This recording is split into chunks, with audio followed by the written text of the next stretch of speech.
All right, let's get into it and take a look at the non-weeklies. We're going to start with Dividend Aristocrats, and it's down a hair. And as you can see, we've had a little bit of red to finish the week. These have been doing okay so far. The big winner is still CAT, and that is all share price. Most of these have paid dividends by now, so we have a small amount of data. Some things to look at. You see Clorox is at the bottom. They have lost quite a bit of their share price. And these are Dividend Aristocrats, so they pay a steady monthly, quarterly dividend. MO is one of the higher yields. And as you can see, they're at $1.06, and it looks like they go up 4 cents. It's predicted to go up 5 cents next year. And they pay a higher yield than some of the others, like CAT only pays under 1%. Ben Franklin Resources, this isn't the Benjamin Franklin thrift store or Five and Dime, whatever it used to be called. This is financials, and they have been doing pretty good. Their share price is up, and they still pay a 5% dividend. T. Rowe has also done pretty good recently. They have increased their share price from 90 to 104, and they're up in the almost 5% dividend also. A lot of these are smaller. We looked at MO Altera Group, and that's 6%, so that's one of the higher paying. And as you can see, by paying a little higher, it's not as gaining as much in share price. But Ben Franklin and T. Rowe are close behind it and have had some share price increase. Let's see. Index funds, how have they done? Index funds are up 11,000, and we are just short of 3 months. So we started with $10,000 in each account, and as you can see, most of them are above the $10,000 initial value. Best performer is QQQ, and it's had a huge run up in price. It's gone from $5.99, so basically $600 to $738. It only pays a small dividend. None of these really pay a high dividend, and as you can see, the highest is the Vanguard Real Estate pays 3.6 currently. But these would be considered growth funds, long-term holds that are geared more towards the value of the holding going up, not paying dividends. They do pay small dividends, and I believe most of them are quarterly. Yeah, quarterly.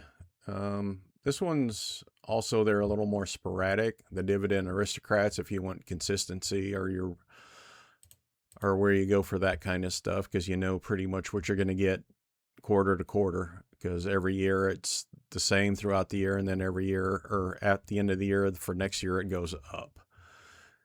Vanguard, Schwab, Fidelity. So we've had some good ones. The only one doing bad is SDY, the spider, and which is kind of weird because the S&P has actually gone up. So that one's just having a little trouble keeping up.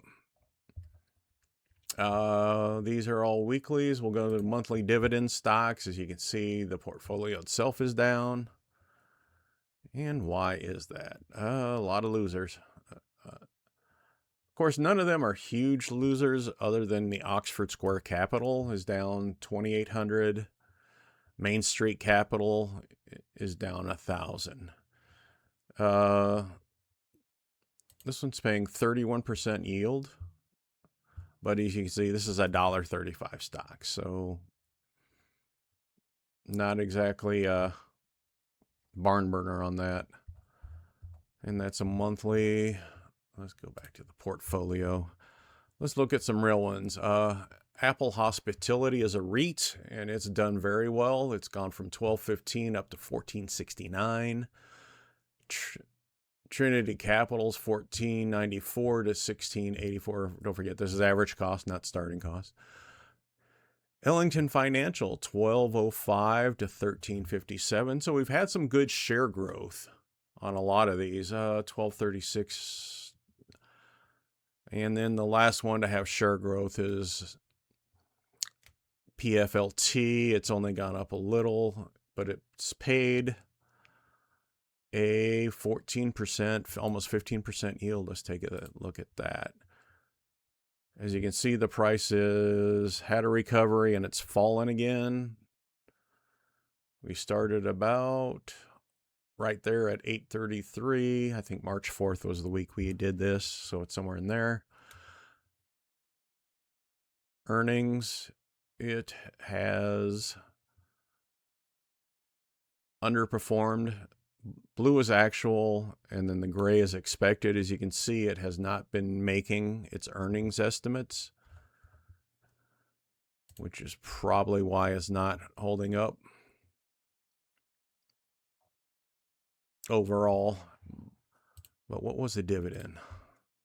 Paid a 10 cents. Is that consistent? Nah, lagging.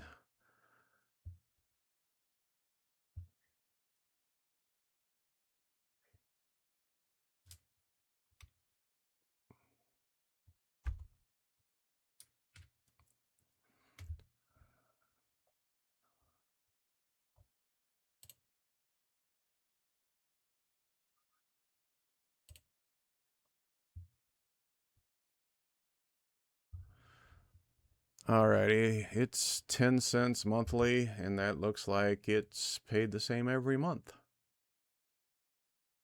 Interesting. Okay. Well, there's some consistency there for you. I'll have to look into that one further. And then monthly, quarterly ETFs. These have done okay. We're up 6,000 off the portfolio. We look at FEPI is doing good, QQI, DNL, JEPQ. And these, wow, look at that.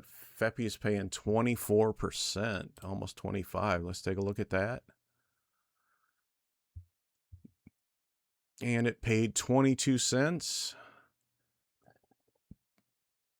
And it's slightly below the 3-year average, but not much, only 0.6%. And it's paid around the $1 a share range for a long time. So that's actually fairly steady. And that was monthly. These are monthly ETFs, obviously. So I always double check to make sure I got it in the right group. So this one is around the 60 cents, and that's been really consistent in the 60 cent.